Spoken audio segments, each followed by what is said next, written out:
I wanted to kind of end where do we go next to improve race relations in Florida.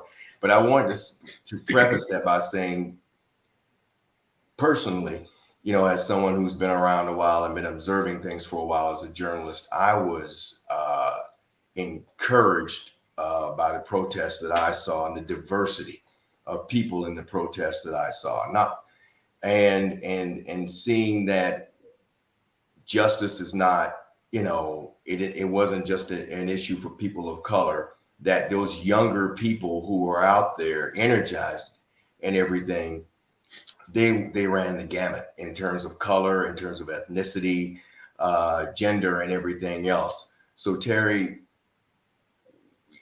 looking at that, can you talk about where you believe we need to go next to improve race relations in our state? I know that's a big question, but if you could talk about it just for a couple of minutes. Well, I guess first, the millennials or the Gen Zs are, I guess, coming up in the teens and 20s now, and they've seen a lot. These are kids that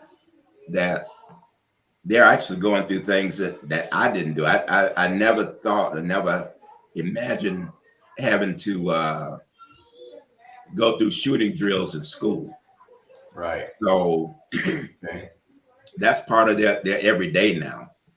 And from Trayvon Martin to George Floyd to Ahmaud Arbery, they're actually seeing firsthand because of technology now. There are things that happen past time that may have happened and we'll find out 3 or 4 months later. But because of social media and cell phones and cameras, these kids almost can instantly engage in things.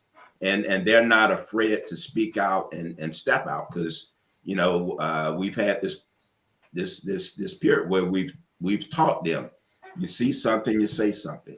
Mm-hmm. So I feel good about them going forward.